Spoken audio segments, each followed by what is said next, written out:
You ever think about what it feels like when someone quietly decides you are no longer worth the effort?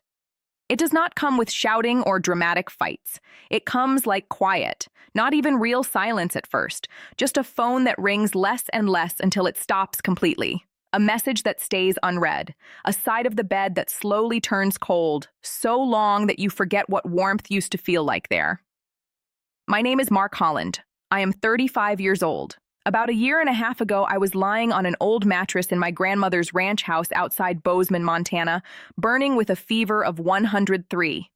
I could hear gravel under tires outside, and I knew, even before I saw it, that the woman I was supposed to marry was driving away from me without turning back even once. At that time, I did not understand what that moment really meant. I did not know that her leaving would first feel like my worst loss, and later turn into something else entirely. For her, that drive away from me became what she thought was freedom.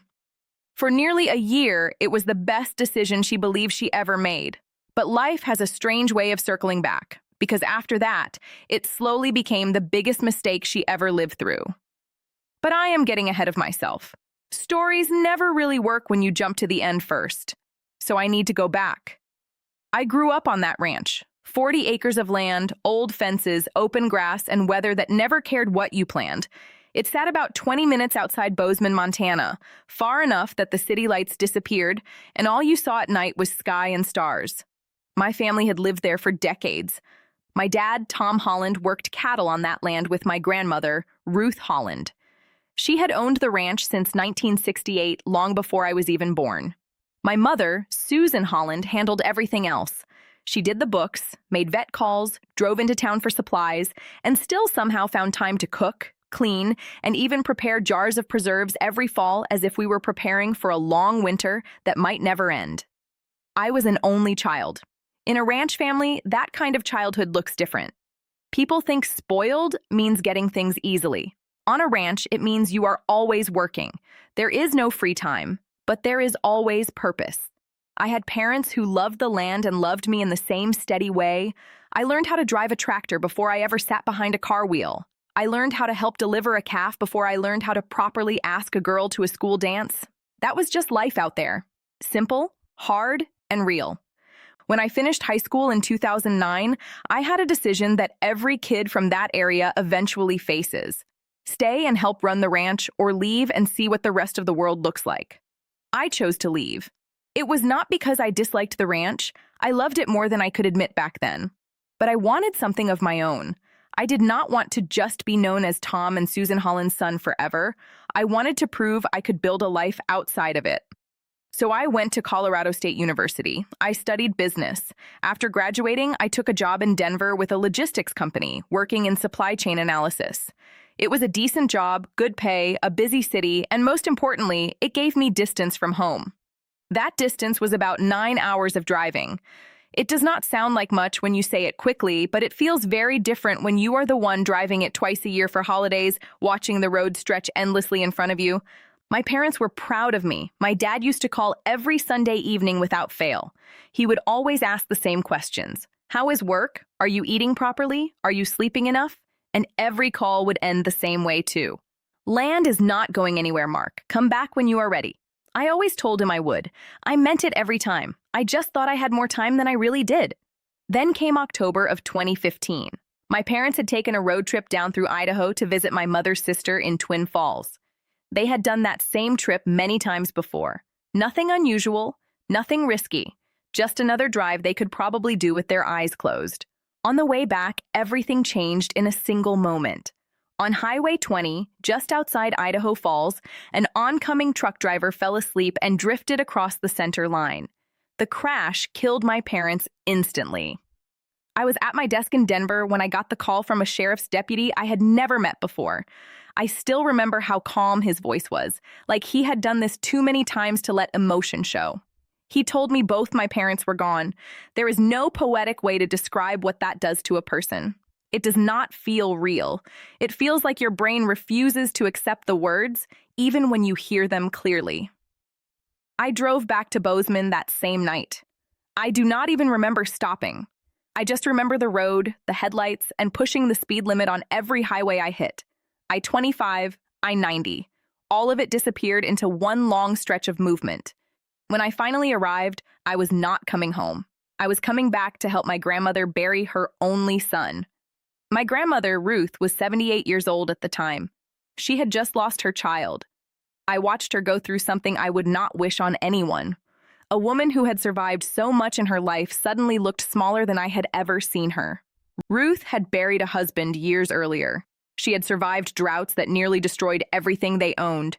She had kept that ranch alive through pure will. But losing her son broke something in her for a while. For about a month, she barely spoke. She moved through the house like she was not fully inside it. Then slowly, she came back. Not all at once, but in small steps. That is what people like her do. They do not stay down forever. They just learn how to stand again, even if it hurts. She kept the ranch running, but she did not do it alone. She had help from a part-time ranch hand and, more than anyone else, a neighbor's daughter named Hannah Whitfield. At that time, I did not pay much attention to Hannah. She was a few years younger than me. She lived on the property next to ours, owned by the Whitfield family, who had their own land on the east side of the ranch. Hannah would come over a few times each week. She helped my grandmother with chores that were becoming harder with age, feeding animals, fixing fences, carrying things that used to be easy but no longer were. Reaching out about Grandmother Ruth is pretty far down that list, she said, like it was something she had already accepted. She nodded again and kept her eyes lowered toward the gravel under her feet, as if the ground there was easier to look at than my face. I know I hurt you, she said. I know that, Mark. My mom had me convinced that staying would have ruined my life, that you would never really get better, that I'd be stuck taking care of someone for years with nothing to show for it. I believed her, Mark. I shouldn't have, but I did. I stood there listening, not moving much, just taking it in. The air felt dry, and the quiet around the ranch made every word feel heavier than it should have. And how did that work out for you? I asked her, not in a mean way, just plain and honest, like asking about the weather after a long storm. Her jaw tightened a little, like she didn't like the question but knew she deserved it. Not great, if I'm being fully honest with you, she said after a pause. I heard you got married and then divorced, she added quietly, almost carefully. 11 months, I said. My voice stayed steady. He had a prenup that made sure I walked away with almost nothing. My mom hasn't really spoken to me much since then either, now that there's no money or status left for her to manage or control. She gave a short laugh, but there was nothing warm in it. It was dry and empty. Funny how that works, she said. I didn't answer right away. I just looked at her for a moment. I won't lie. Part of me felt something close to satisfaction hearing it, like a quiet justice that didn't need to be spoken. But at the same time, a bigger part of me just felt tired, like when you stare at a sky after a storm and realize the damage is already done and there is nothing more to fix or chase. So, why are you here, Lauren? I asked her finally. Really, why? She looked away again, scanning the ranch slowly. Her eyes moved over the cattle in the field, the old shed that had been repaired recently, and the fence line that stretched out toward the far hills and mountains in the distance. I could tell she was taking it all in, trying to understand what she was seeing. I heard from someone back in Denver that you had built something out here, she said. I guess I don't really know. I guess I just wanted to see it for myself. And maybe? She paused, her voice dropping a little, and for a moment I saw something softer in her face, something closer to the person she used to be before her mother's voice became louder than her own thoughts. Maybe I wanted to see if there was anything left to come back to. And there it was. That was the real reason, even if she didn't want to fully say it out loud. It wasn't grief over my grandmother, and it wasn't real guilt over leaving me when things got hard. It felt more like a new calculation in her mind now that her better option had collapsed. The man she had left behind had, against all her mother's predictions, managed to build something steady and real. There's nothing here for you to come back to, I told her. My voice was calm, not raised, not shaking. I meant every word of it. Not because I was angry, even though I think I had every right to be. Not because I wanted to hurt her back or punish her in any way, it was just the truth. I'm not the man you left at this ranch 20 months ago. That man was sick, scared, and barely holding on to something that was already slipping away from him. I'm not him anymore. Mark, She started to say, her voice breaking a little. I'm getting married, I said, gently but firmly, cutting in before she could finish whatever was building in her. In the spring, to Hannah. I turned slightly and gestured toward the shed area where Hannah was standing. She was close enough that she had clearly heard most of what was being said, but she wasn't interfering or pretending not to notice. She just stood there, calm and steady, like she belonged in that space without needing to prove it. This ranch, this life, all of it, I continued, none of it was rebuilt with the idea that you would walk back into it when your other plans didn't work out. It was rebuilt because I finally decided I was worth rebuilding for, whether you ever came back or not. Lauren's eyes filled with tears then. For a moment, just a brief moment, I almost felt sorry for her. Almost. Then my mind went back to nights with high fevers, a phone that never rang, and a silence that lasted too long. I remembered how it felt to be left while I was at my weakest, and how long it took to even stand again. I hope it works out for you, I told her after a pause, and I meant it in a distant way, the kind you say to someone you once shared a life with but no longer do. I really do, but it's not going to work out for you here. She nodded slowly.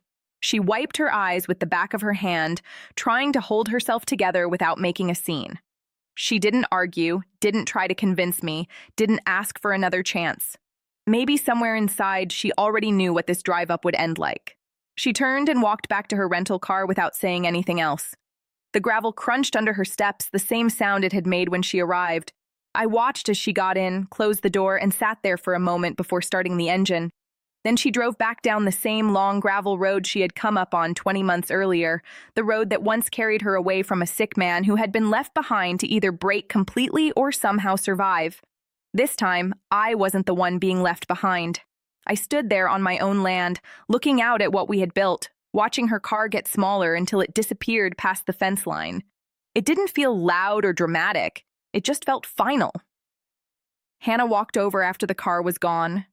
She didn't say anything at first. She just slipped her hand into mine quietly, like it was the most natural thing in the world.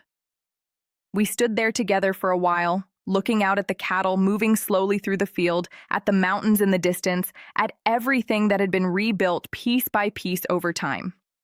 "You okay?" she asked me after a while. "Better than okay," I said honestly. And as I said it, I realized I truly meant it. I'm exactly where I'm supposed to be. We got married the following May right there on the ranch. The sky that day was so clear it felt endless, like it stretched forever above us and over the mountains. My grandmother wasn't there in person to see it, but I like to think she would have understood it without needing words, like she would have known her grandson finally built something real out of everything he once struggled through, long before he believed it himself. If you liked this story, join our community by hitting that like button and subscribing for more family-centered accounts like this. Would see her sometimes when I came back home after the funeral. Just passing moments at first, nothing more.